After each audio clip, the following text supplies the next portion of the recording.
Olá, meu nome é Marcelo Carraro, sócio-diretor da Perto, empresa associada ao Tijolo Hub, e hoje eu serei o anfitrião aqui do Tijolo Cast, episódio número 35, que está recebendo o Ricardo Mateus, sócio fundador da Brasil ao Cubo. Ricardo, te apresenta aí. Bom, muito obrigado aí, pessoal, pelo convite. Fico bem lisonjeado aí de estar aí participando de um podcast dessa envergadura. A gente se conheceu há pouco tempo, né? Mas a gente já teve ali uma sinergia que de fato faz sentido a gente avançar e começar a prospectar algumas coisas interessantes. Mas me apresentando um pouco mais, sou Ricardo Mateus, sou engenheiro civil, engenheiro de produção também.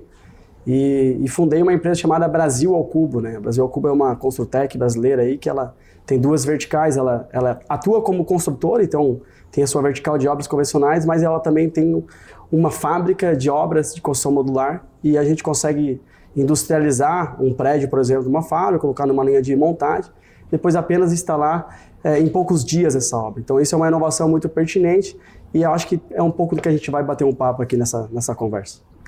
Ricardo, como é que foi o insight aí para começar esse processo de construção modular?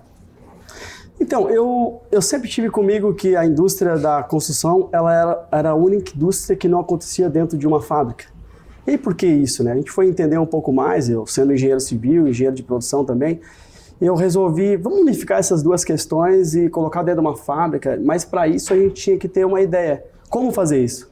Né? Então, a ideia foi pegar uma obra como se fosse um grande bolo, ali, fatiar em fatias menores, colocar numa linha de montagem, transporta em carretas, depois instala. E aí, para isso, eu tenho uma variação de parte técnica que envolve tudo isso. E aí, ligações, imagina, tem que fazer que um projeto elétrico saia da fábrica ali fatiado, mas lá na obra ele tem que se conectar um ao outro, hidrossanitário também. Então, tem uma série de questões que a gente foi evoluindo ao longo de toda a trajetória, e a gente está falando de uma empresa aí de mais de uma década empreendendo, mas nasceu muito por esse sonho de industrializar um pouco mais a construção civil brasileira e também fazer um processo de volta, assim, né? O Brasil, durante algum tempo, ele teve um processo de desindustrialização. Lá atrás, ele foi um país que investiu muito em industrialização, mas talvez nas últimas 2 décadas aí a gente teve um processo de desindustrialização. E o que a gente está fazendo é tornar o Brasil industrial, né? De fato, que é onde a gente enxerga uma maior geração de riqueza aí, uma geração de valor para toda a sociedade como um todo. Mas certamente tu enfrentou várias barreiras aí para poder evoluir, né, dentro dessa industrialização da construção. Tu pode citar quais foram as principais barreiras da Brasil ao Cubo? Bom, existem barreiras, existiram e ainda existem, eu acho que isso faz parte de inovação. A inovação em si, ela tem como um princípio básico que ela abre portas. Eu sempre tive claramente as conexões que a gente teve por meio da inovação que a própria Brasil ao Cubo veio fazendo, ela abriu algumas portas para quebra, inclusive, de alguns paradigmas que existem na construção civil, mas que ao longo de toda a nossa trajetória a gente foi conseguindo superar muitas questões do tipo, né? A gente está falando de obras industrializadas, onde paredes são distintas do que acontece no modelo convencional e que talvez ali tenha uma certa resistência. Entretanto, ao longo desse uma década empreendendo, a gente foi conseguindo entregar valor, né? Foram 17 estados atendidos por obras da Brasil ao Cubo e a gente começou disseminar um pouco mais de tudo isso, de tecnologia, e acabou quebrando muito esses paradigmas que hoje já não tem mais. Eu acho que o novo cidadão aí brasileiro que nasce, ele já nasce muito dentro da tecnologia, ele já nasce com a inovação, né? Essa geração milênio, principalmente, ela já começa a olhar para a inovação na construção civil de uma maneira muito mais simples do que talvez lá atrás a gente olhava, né? Inclusive eu olhava. Então, esses paradigmas foram quebrados, né? Estão sendo quebrados, continuam sendo, entretanto, cada vez menos. Sabe aquela frase, ele perdeu, mas foi perdendo cada vez menos? Eu acho que isso também ocorre na construção industrializada aí no nosso país. E esse movimento que a Brasil ao Cubo fez também atraiu a atenção do mercado e também de várias empresas que hoje investem na Brasil ao Cubo e também participaram do processo de crescimento da empresa, né? Então, acho que podia falar um pouquinho aí para nós como é que foi essa entrada, né, de grandes empresas, né, que hoje investem e que participaram desse processo de crescimento da Brasil ao Cubo. Isso eu acho que é um assunto bem importante e relevante, Como eu estava comentando, a inovação ela abre portas. A partir do momento que tu tem uma empresa que desenvolve inovação, e aí a gente está falando de uma inovação horizontalizada, né? Não é que existe lá na Brasil ao Cubo, por exemplo, um departamento de inovação. Acho que ela já nasce inovadora. Então, todos os departamentos realmente estão ali aptos para desenvolver essa inovação. E a inovação, de fato, ela abre portas. Grandes empresas começaram a enxergar isso com bons olhos, né? A despeito do que estava acontecendo também lá nos Estados Unidos, lá no início da década passada, teve um grande movimento de fundos de corporate venture capital. A gente está falando de empresas que atuam ali com open innovation, né? Uma inovação aberta. Eles querem de fato inovar, mas talvez conectado a um ecossistema de empresas menores, essa curva do aprendizado que eles teriam talvez é plugada e é mais rápido para trazer uma grande inovação para dentro dessas empresas. Então, aconteceu lá nos Estados Unidos e a gente viu esse movimento acontecendo no Brasil, e a Endeavor acabou fomentando muito isso do ponto de vista das verticais de Construtex no Brasil, e participamos ali de programas de aceleração de empresa, ali 2018, 19, 20, e nesses programas de aceleração dessas empresas, para aprender realmente de fato como que a gente poderia evoluir todo o ecossistema da Brasil ao Cubo, a gente acabou conhecendo alguns sponsors ali que puderam nos transitar num caminho para que lá na frente a gente pudesse, inclusive, até receber aportes de investimento dessas companhias, né? A gente está falando de Gerdau, uma empresa aqui do sul aí do país, que acreditou muito nisso. Eles tinham um programa dentro da Endeavor chamado Gerdau Builders, em 2019, 2020, e a Brasil ao Cubo foi selecionada entre algumas empresas que lá se inscreveram, né? A gente está falando de cerca de 300 empresas, depois acabaram ficando 15, 8, e a Brasil ao Cubo foi a única empresa que, de fato, eles enxergaram um potencial para um investimento. Naquela ocasião, em 2020, eles fizeram um aporte na companhia, né? Quase cerca de 100 milhões de reais, na época, que ajudou muito nesse desenvolvimento de que hoje seria a própria Brasil ao Cubo. Aí, posteriormente, em 2022, a Dexco, que é um segundo sócio da companhia, enxergou também potencial, né? Dexco é detentora de marcas como Portinari, Ceusa, Deca, né? Então, eles queriam também entender esse novo comportamento do consumidor final frente às inovações trazidas por empresas como a Brasil ao Cubo. E eles conectaram. Então, ao longo dessa nossa trajetória aí de mais de uma década empreendendo, recebeu cerca de 200 milhões de investimento, que nos ajudaram realmente a escalar a companhia. Mas, se olhar para trás e entender um pouco do que a Brasil ao Cubo ela se transforma, ela nasce sendo indústria, né, para trazer um pouco dessa inovação para a construção civil, mas em determinado momento, ali em 2019, a gente entende que se a gente fundasse um braço de construção convencional, inclusive construtor, sendo uma construtora de obras de relevância de grande envergadura de engenharia, a gente está falando de obras dentro de complexos portuários, obras industriais, com a vinda de um sócio nosso chamado Rodrigo Botan, ele abre este braço na companhia juntamente com a inovação.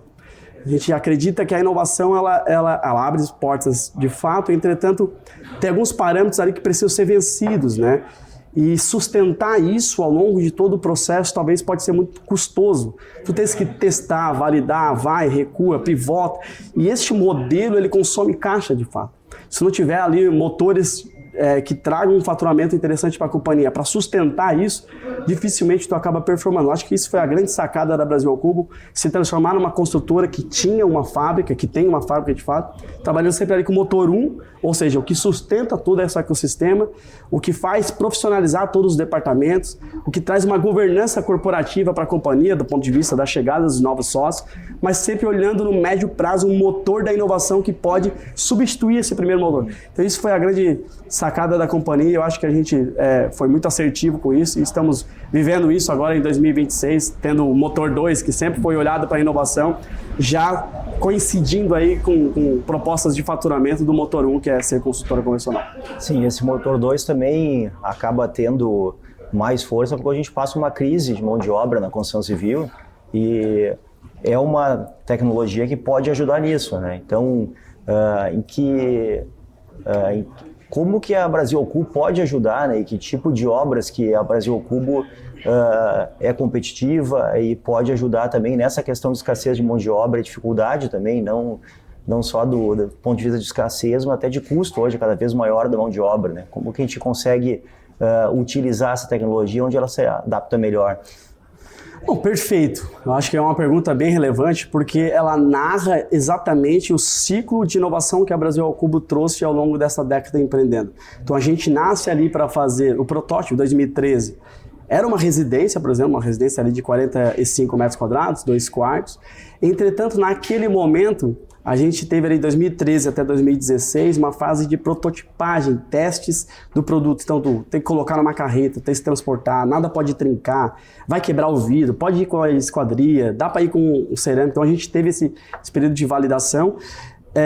Ela nasce fazendo residência, mas a gente viu aquela máxima do Thomas Edison lá, né? Eu não quero criar nada que eu não possa vender. A gente viu uma dificuldade muito grande em comercializar projetos habitacionais de residência e a gente entendeu que o mercado corporativo talvez pudesse consumir mais os nossos produtos. E a gente está falando de grandes marcas consumindo ali, por exemplo, Movida, Mormai, enfim, eles compravam, grandes franqueadores compravam nosso produto comercialmente e aí instalava e a gente conseguia antecipar faturamento para esse cliente. Então fez muito sentido nesse primeiro momento da companhia, né? Mas os preços não eram competitivos. E aí, ao enxergar isso, a gente fez toda uma remodelação, modelamos novamente o nosso produto para adentrar o maior dos mercados, que é o mercado imobiliário.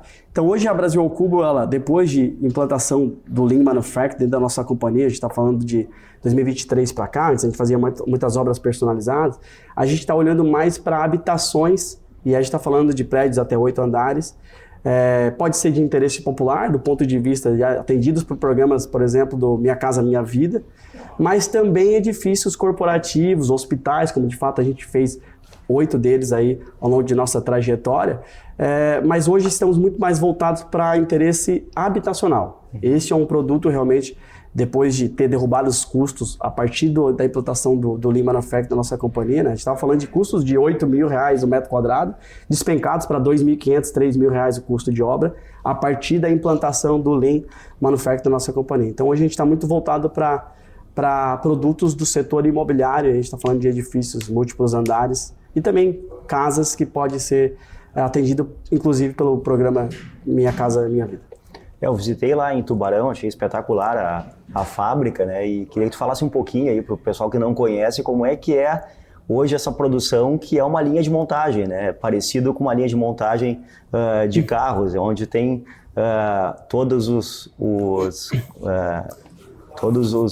componentes, né? Prontos, né? E aquele módulo sai, já entra no caminhão e já vai para a obra, né? Me fala um pouquinho disso aí para o pessoal que não teve oportunidade ainda de conhecer muito lá em Tubarão. Muito boa pergunta, porque ela vem de encontro daquilo que a Brasil ao Cubo enxerga como industrialização, de fato.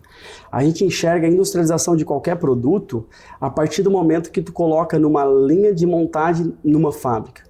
E se tu tens características que te deixam aquele produto o maior tempo dentro da fábrica e apenas instalado numa obra, ali sim tu tens um fator de industrialização muito grande. Por isso que o que a Brasil ao Cubo faz são módulos volumétricos, ele tem 4,15 por 13,30 metros, e aí tu pode dividir este módulo em unidades habitacionais para loft, estúdios, apartamentos maiores ou menores, mas sempre mantendo o mesmo padrão, o mesmo chassi. Porque a gente entendeu que indústria é padronização. E lá na Brasil ao Cubo é isso, né? Então a gente pegou um módulo, antigamente, né? Desde 2023 para cá, a gente atua de maneira diferente, mas antes de 2023 a gente fazia um módulo dentro de uma fábrica e aí conectava os módulos todos, transportava e instalava. Do ponto de vista do cliente, ele recebia uma obra modular, porque tinha lá, chegava um caminhão, pronto. Entretanto, quando a gente olhava para dentro de casa, olhava uma indústria não muito eficiente, porque a gente não tinha uma montadora. Então, o que a gente fez a partir do momento da chegada do Sérgio, que é o nosso gerente de fábrica hoje, trabalhou 37 anos na indústria automobilística pesada, trabalhou aqui na Marco Polo, trabalhou na Buscar durante muito tempo, implantou várias fábricas pelo mundo de ônibus. A gente foi buscar um benchmark na indústria do ônibus. E por que a gente não foi buscar na indústria da construção civil. Porque a gente enxerga que industrializar é transformar a manufatura. Então a gente fala em Lean Manufacturing e não Lean Construction. De fato é pegar o módulo, que antes a gente fazia de maneira estacionária, explodir ele em várias etapas, então são vários subconjuntos. Então, por exemplo, chicote elétrico, bancadas para fazer chicote elétrico, para fazer o banheiro fora da linha, para depois só encaixar, chão, teto, parede, tudo feito em sublinhas. Depois tu coloca em postos de montagem, então tu volumetriza isso, depois ele anda 10 postos de trabalho e cada posto ele vai agregando valor, por exemplo, tratamento de junta, revestimento cerâmico, e aí posteriormente pintura. Lá na frente, se quiser instalar os móveis, ele sai, coloca numa carreta e sai pronto. Então essa linha de montagem faz com que o nosso fator de industrialização seja muito grande, porque lá na obra são pouquíssimo tempo comparado àquilo que fica dentro de uma fábrica. Então um lead time de 24 dias, desde que eu comecei a cortar um frame, e aí eu estou falando de estrutura metálica, os nossos módulos, né? Ele tem 24 dias que ele caminha em fases de sublinhas, então chicote elétrico, chão, teto, tudo feito separado. 60% desse processo até chegar, faltando 10 dias desse lead time de 24, ele entra no volumetrizador. Então ele volumetriza e depois ele tem 10 dias andando nos postos como uma linha de montagem. Então lá na ponta a gente tem uma montadora, né, dentro dessa mesma fábrica, entretanto feito tudo explodido. Com isso, a gente aumentou nosso fator de industrialização relativamente, porque lá na obra a gente deixa de fazer muita coisa. O módulo chega pronto, inclusive, com cerâmica, elétrica, enfim. Então é isso que a gente enxerga como industrializar, né? Pegar e ter um fator de industrialização cada vez mais alto. E talvez aqui cabe um exemplo muito claro. A construção convencional, ela de certa maneira, ela tem um fator de industrialização, e eu vou explicar o motivo. Se tu pegar cerâmica, vaso sanitário, fio, conduíte, de certa forma eles foram feitos dentro de uma fábrica. Então este período que lá estavam esses materiais versus o HH produzido num prédio gera um fator de industrialização, porque de fato tu não constrói a cerâmica lá na obra do modelo convencional. Então a gente está falando de uns 2 a 3% da obra convencional ser industrializado. De fato, o que a Brasil ao Cubo está fazendo quando tu chega com um bloco pronto, o fator de industrialização, ou seja, o tempo, o período que essa obra foi feita numa fábrica, jogando para cerca de 90%. E quando tu faz, por exemplo, uma obra painelizada, então são paredes que tu constrói e depois tu só tens que fazer a montagem no local. O que ocorre aqui? Eu acredito que tem assim um nível de industrialização, mas ele não é tão extenso quanto tu levar o bloco pronto, porque tu ainda tem muita mão de obra fazendo no local. Então digamos que tu construa uma casa em um dia numa fábrica, os painéis, coloque ali esses painéis numa carreta, transporta, mas depois entre fazer o radier, instalações, infras e terrado, montar essas paredes, passar elétrica, pintura, cerâmica, tem lá mais seus 9 dias na obra, o teu fator de industrialização é 10%, porque um desses dias foi feito numa fábrica, os outros 9 foi feito no canteiro. Então, por isso que a Brasil ao Cubo ela trabalha com blocos que saem pronto, para de fato ser cada vez mais rápido lá na ponta. E tu não concorre com a mão de obra da construção tradicional também. Eu vi lá que o pessoal de instalações não necessariamente...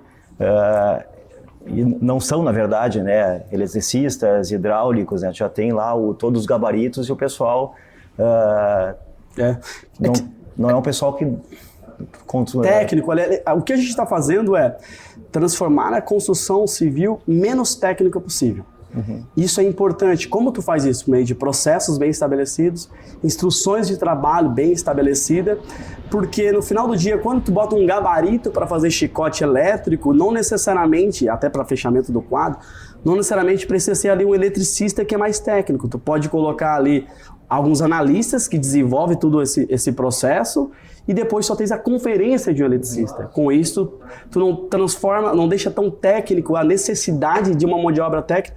E aí essa escassez da mão de obra da construção civil, a gente está falando de pedreiros, de eletricistas, encanadores, que são mão de obras mais técnicas, mas quando tu leva para uma fábrica que tu tens processos mais bem estabelecidos, instruções de trabalho, tens gabarito, essa mão de obra deixa de necessidade de ser tão técnica e aí a escassez da mão de obra acaba sendo suprida pela mão de obra não tão técnica necessária para desenvolver uma obra. Então é isso que a gente acredita, é tornar a ponta cada vez mais simples para que essa escassez de mão de obra que hoje ocorre na construção civil, ela não ocorra dentro de uma fábrica. Então é mais ergonômico trabalhar debaixo de um telhado, né? Então não está no sol escaldante, é mais simples tu treinar as pessoas por meio de instruções de trabalho, gabarito e processos muito bem desenvolvidos. Então é isso que a gente está acreditando e a nossa visão de futuro é transformar cada vez menos técnico a construção civil brasileira para que possa cada vez mais ter menos incidência aí de escassez de mão de obra. E falando em visão de futuro, né, como esse processo já está muito maduro e agora é um desafio de escalar, né, como tu vê essa produção em escala, né, e de que forma a gente está num ambiente aqui, num hub, né, de que forma que a Brasil Cubo vê esse crescimento através de parcerias, né, como é que tu vê os empreendimentos imobiliários, né, ganhando forma, né, até porque aqui a gente tem muitos parceiros, né, inclusive a Perto, que hoje já está desenvolvendo um projeto junto com a Brasil ao Cubo. Como é que tu vê essa forma aí de escalar hoje a produção e realmente colocar empreendimentos residenciais hoje no mercado? Uma muito boa pergunta, porque ela também vem de encontro ao nosso planejamento estratégico, né? Quando eu falava que até 2023 a gente fazia muitas obras personalizadas dentro da nossa fábrica, demandava uma engenharia intensa para pegar um projeto arquitetônico e transformar ele em modular para poder botar numa linha. Às vezes tu ficava ali 5, 6 meses desenvolvendo um projeto de um hospital, por exemplo, que a gente fez para o Albert Einstein em São Paulo. Ficamos lá 4 meses desenvolvendo o projeto. Entretanto, entre fabricação e montagem foram 150 dias, beleza? Antecipei ali cerca de 15 meses de faturamento para o meu cliente e está tudo certo. Mas o custo para fazer aquilo não era condizente com o maior dos mercados da construção civil brasileira, que é o imobiliário. Então a gente vendia lá obras de 8, 9 mil reais o metro quadrado, hospitais, ok. Mas esse nicho era muito pequeno do ponto de vista aqui de cauda longa, que seria do setor imobiliário. Então de 2023 até 2026 a gente lançou um desafio dentro da companhia que foi, cara, vamos implantar um Lean Manufacturing para a gente derrubar esses custos, para lá no final aí de 2025, 2026 a gente tenha condições de adentrar o maior mercado, que é do setor imobiliário de moradias, por exemplo. A gente fez com que a gente tinha custos lá de 9 mil reais para perto de 3 mil reais de obra, muito por conta disso. E ao chegar nisso, aí a gente começa agora, depois desses 3 anos implantando, vocês estiveram lá na nossa fábrica conhecendo um pouco desse processo, um pouco mais atrás aí, vocês entenderam que realmente agora a gente começa a se posicionar neste mercado de fazer obras no setor imobiliário. Mas eu vejo uma oportunidade de a Brasil ao Cubo, ela não necessariamente ser a incorporadora em si. Ela nasce sendo incorporadora até para mostrar para o mercado que de fato dá para fazer isso, mas eu vejo oportunidades de a gente ser a fábrica em parceria com as incorporadoras. Eu acho que é aí que está a maior escala para que a gente possa explorar, a despeito das parcerias que a gente está buscando fazer aqui no Sul. Seria um pouco disso, né? A gente nasce sendo incorporadora, entretanto, daqui a pouco parcerias regionais com incorporadoras para atender aí mercados amplos, como do Minha Casa Minha Vida, vai fazer muito sentido a gente ser a fábrica dessas incorporadoras. Que hoje, até porque a gente está estudando, né, posso dizer que é bem competitivo, né? A gente não, embora não esteja concorrendo, é mais uma tecnologia, né? Como a gente falou, tem tecnologias milenares e a gente não vai, que vão continuar existindo, é mais uma tecnologia para ajudar a viabilizar obras.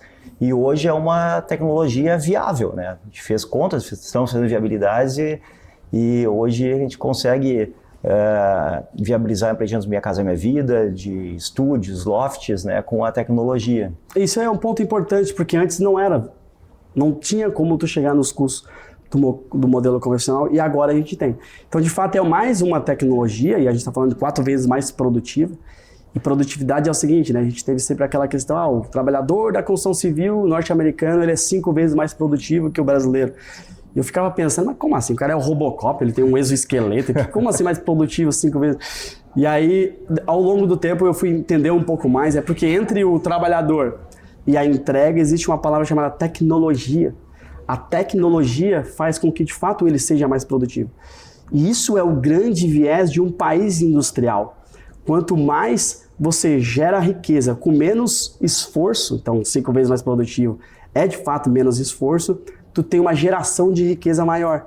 Então é nisso que a Brasil ao Cubo está enxergando, né? Ela com menos esforço, ou seja, a gente consegue numa fábrica com 180 colaboradores e mais 32 pessoas na montagem, em um ano entregar 1.000 apartamentos. Então, se tu fosse no modelo convencional, tu ia estar falando de cerca de 1.000 colaboradores. Então, tu produzir a mesma coisa, sendo mais eficiente com a tua mão de obra, tu tens uma geração de riqueza maior para o nosso país. É isso que eu acredito. Tem uma questão ali que acho que é interessante também, que é tu reduz bastante o tempo de obra, né? Então, o prazo da obra reduz bastante. Como é que tu vê essa questão da estrutura do funding daí das incorporações? Essa é uma questão bem relevante, porque o processo de fomento financeiro para desenvolvimento imobiliário, ele talvez sofra ali alguma alteração que precisa ser feita. Porque pelo fato de tu entregar 4, 5 vezes mais rápido a obra, mesmo tendo uma geração de receita antecipada, mas às vezes tu precisa de um período para, por exemplo, o teu cliente final fazer o pagamento da entrada depois de transferir ali para uma caixa que pode fazer um fomento financeiro no final do dia. É um processo que estamos entendendo, estamos conectados com alguns fundos de investimento também, para que a gente possa ter esse funding necessário do início do projeto, porque a gente sabe, ao invés de entregar uma obra em 3 anos, tu entrega em 6 meses, bom, tem o processo de vendas que tu precisa fazer, mas daqui a pouco tu pode antecipar 1 ano e meio, 2, o teu lançamento e deixa para produzir só nos últimos 6 meses, e o teu desprendimento de caixa ele não seja tão grande neste início. Então tem umas estratégias a serem feitas que talvez faça sentido aí com essas parcerias regionais com incorporadores. Legal, é importante estudar bem a viabilidade, porque tem uma baita oportunidade aí também que a redução do prazo traz. E tecnologias como a inteligência artificial, o BIM, a automação, tu vê que isso está hoje evoluindo bastante, ajuda hoje no processo da Brasil ao Cubo, ou ainda está caminhando de forma lenta? Eu acho que são dois tipos de tecnologias aí, por exemplo, o BIM, eu acho que a gente não precisa nem mais comentar isso, eu acho que sempre a gente volta nesse assunto, mas faz 20 anos que já está sendo desenvolvido no país tecnologias que faz compatibilização de todos os processos de uma obra, e aí com todas as vertentes que o BIM pode trazer, com as informações que tem.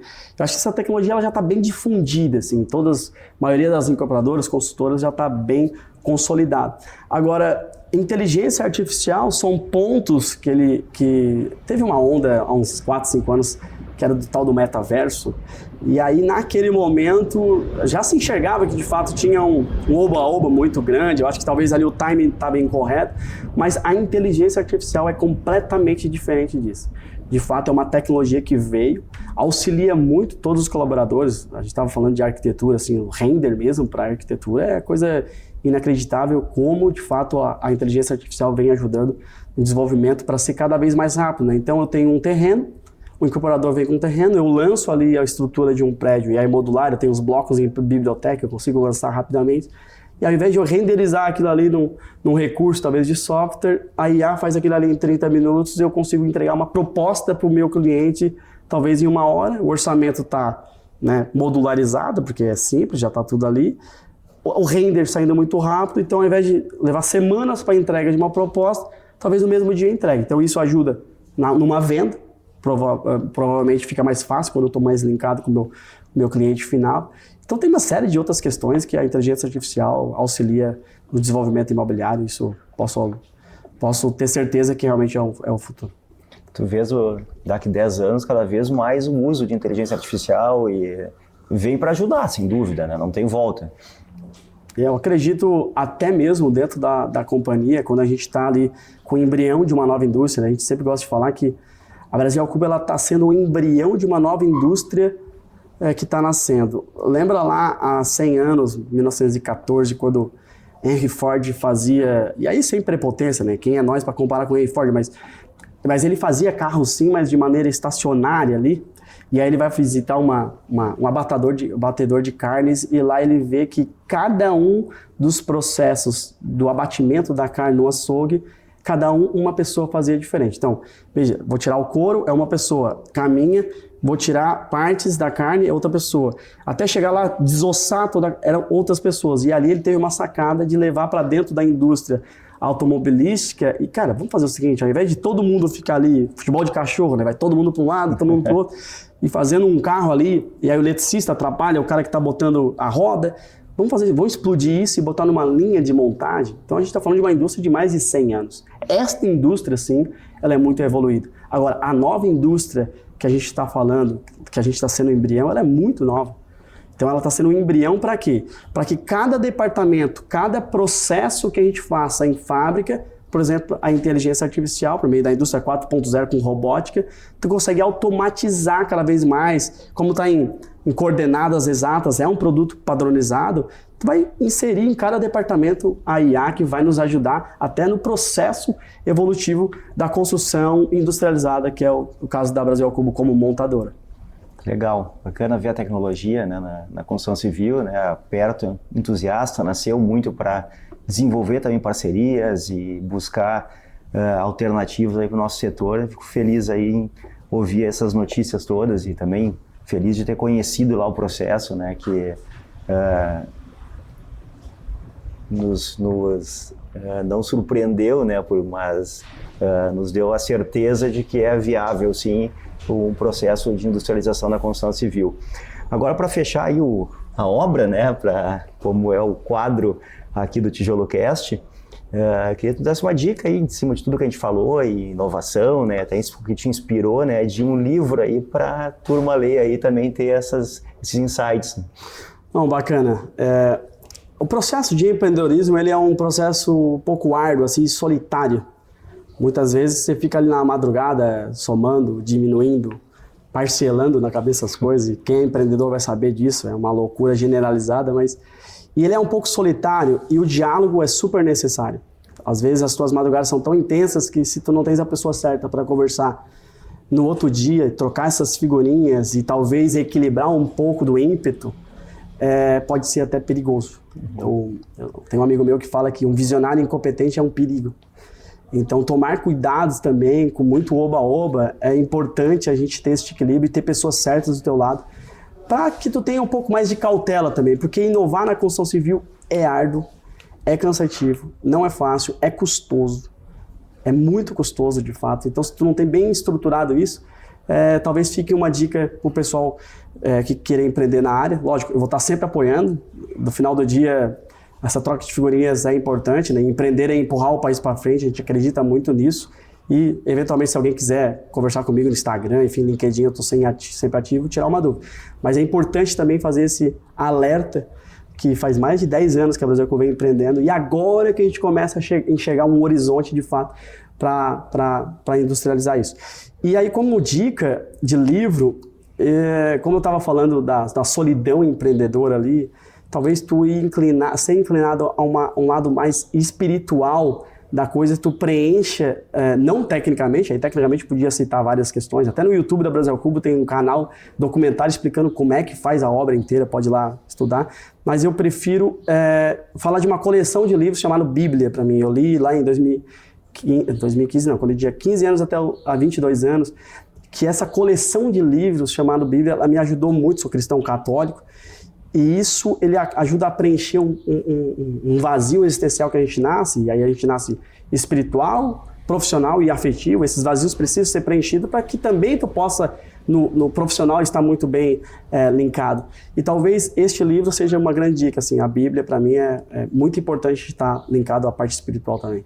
Legal, porque empreender no Brasil não é fácil. Empreender já é um desafio, né? No Brasil é uma aventura, né? E... aqui no TijoloCast, né, também é uma oportunidade de trazer para toda a comunidade aqui esses bate-papos, né? Também, se puder dar uma dica de quem poderia ser um convidado aqui para um próximo TijoloCast e trazer também conteúdo para a comunidade. Olha, eu tenho uma pessoa que gosto muito de ouvir ele falar e acabou sendo um dos nossos mentores dentro da nossa fábrica e tem 37 anos de de experiência é o Sérgio, nosso gerente de fábrica, assim, ele conduz muito a questão do Lean Manufacturing, da cultura de fato, né? Não de ferramentas do Lean, mas como tu desenvolve uma empresa, tu acultura ela para que lá na frente algumas ferramentas façam sentido, mas antes tu fazer esse embrião.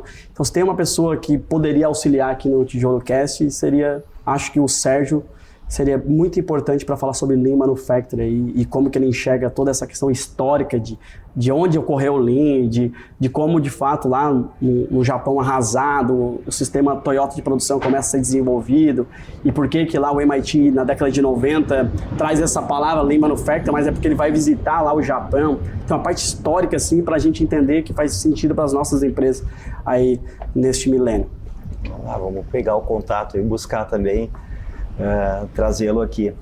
E para encerrar, né, me conta aí um pouco assim, o principal sucesso que tu vês assim, do Brasil ao Cubo e se eventualmente, isso faz parte, né, algum insucesso que tenha também servido para um aprendizado, né? Acho que o grande sucesso da Brasil ao Cubo foi entender quem ela poderia ser no ecossistema como um todo. E aí, quando ela nasce sendo somente fábrica, ou seja, tendo a inovação pertinente, né, um assunto muito pertinente lá dentro, mas visualizando que a gente poderia ser algo mais quando a gente se transforma numa construtora e aí tem a inovação como um motor, olhando mais para a visão de médio e longo prazo, mas alguém que sustentasse este processo de crescimento. A gente está falando do motor 1, que a gente chama, que é de trabalhar com obras convencionais dentro de ambientes de alta complexidade de engenharia. Então, isso com certeza foi o maior acerto da Brasil ao Cubo, enxergar que não adiantava somente trabalhar com inovação pura na veia. Se não tiver alguma coisa sustentando isso para os departamentos ficar mais bem desenvolvidos, né, da empresa, tu tem uma política de compliance que acaba sendo evidenciada, uma governança corporativa muito clara, porque a empresa vai tendo faturamento e vai crescendo isso. Uma vez que tu tá com a inovação pronta para ir para o mercado, já tem todo um back office pronto aqui. Uhum. Então tem, cara, os departamentos muito claros, né, as políticas de alçada, aprovação. Então isso aqui é importante. Então tu cria uma robustez para tua empresa e quando a tua inovação está muito pronta, aí tu vai para o mercado, mas aí tu já tens um back office inteiro. Então esse foi o grande acerto da própria companhia, assim. Isso eu acho que foi o maior acerto.